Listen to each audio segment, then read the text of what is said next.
What's good, everybody? It's Andrew coming back at you with another episode. Doing a quick game preview of the Jaguars versus the Jets in Week 16. So let's get into it. This is going to be a tough game for the Jaguars, who are coming off a crazy win against the Cowboys.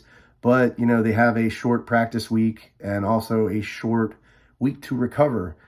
Since this is a Thursday night game, it's going to be played in New York. So, the conditions are going to be kind of nasty too. It's going to be cold and rainy. We all know how the Jaguars play in the rain. So the Jaguars are going to have to secure the football. ETN and Trevor have to do a better job of that, especially last game where they both had fumbles. So got to secure the football. Everyone remembers that one Philly game where, Trevor had 5 fumbles. We don't want to see that again. So I believe the Jaguars in this game are 1-point underdogs, which is kind of weird, but I think the Jags can win this game. It's definitely a winnable one, despite all the injuries that we have. Foley Fatikaze, our nose tackle, it will be out for this game. Trayvon Walker, edge rusher, he is out for this game. We also lost left tackle Cam Robinson for the rest of the season, pretty much, with a torn meniscus. So Walker Little's going to be getting the start. He's going to have to protect Trevor's blind side. That's going to be crucial. I think some of the keys to this game, to start off with offensively, we have to score early, have to establish that tempo, demoralize that New York fan base, who I think are really going to be riled up for this game. Early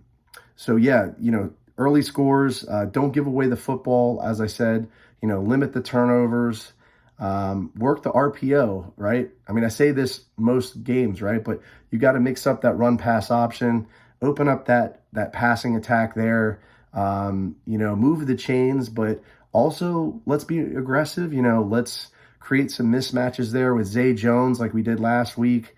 Maybe we can create some mismatches with him against DJ Reed. Maybe Christian Kirk even, can go deep on Sauce Gardner, who's an amazing cornerback. That's going to be a matchup I'll go into. But, early scores, limit the turnover, work the RPO, and create those mismatches. I think defensively, we have to stop the run in this game. If Michael Carter gets going, it's going to be a long day for the Jaguars. James Robinson, he's going to be having a revenge game, I think here. I think the New York coaching staff's going to work him in, despite he's listed as being the 4th running back on the Jets depth chart. I can just imagine seeing him rotating in there, and maybe he gets going and they just start feeding the football to him. We can't have that happen. So we got to stop the run. So, Devon Hamilton, he's got to have a game subbing in there for Foley Fatikaze. Roy Robinson Harris, he's got to have a good game as well. Plug those gaps, let our linebackers get in there and make tackles.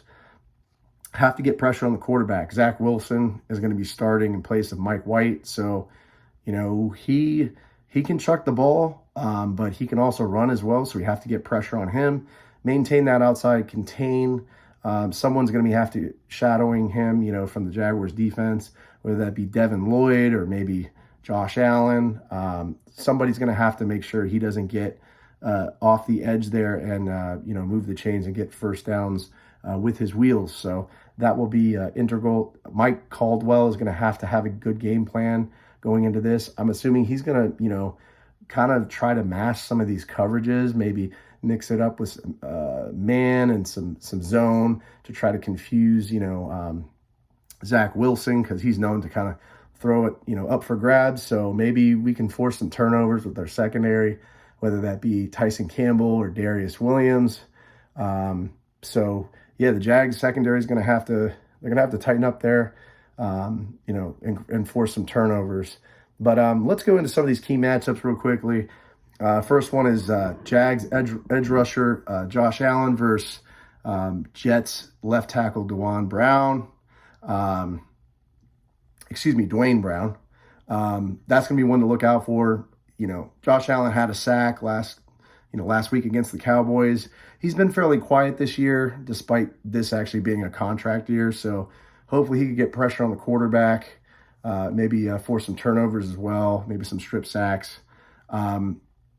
Next matchup here is Christian Kirk versus Jacksonville Jaguars wide receiver Christian Kirk versus Sauce Gardner. He's going to have to win some of these matchups. Despite Sauce Gardner is just an amazing corner. He's probably going to be defensive rookie of the year for the Jets, but he's got to get separation and get open. It'll be a battle for sure, but it'll be one to look out for. And if Christian Kirk can win some of these matchups, the Jags may be able to get some scores early. Next matchup will be Jags corner Tyson Campbell versus Jets wide receiver Garrett Wilson. They're going to be battling it out. Can't let Garrett Wilson get these big plays, big catches. So Tyson Campbell's got to lock it down there, and hopefully he gets some help from Darius Williams as well. So yeah, and then I think the Jags can come away with a win in this game. It's going to be a tight one. I think my score prediction for this game is going to be 27-30. Jags win by a field goal, and I think we hopefully get closer to a playoff berth there. But you guys let me know what you think of this game. Leave me a comment in the YouTube video or podcast episode. Do you see the Jags winning or losing? Let me know. If you enjoy my content and my work, hit the subscribe button there, the red subscribe button. And if you enjoyed this video, hit the like button as well. It helps me with the YouTube algorithm. You guys stay safe, stay sane, stay healthy. Go Jags, and I'll see you next time.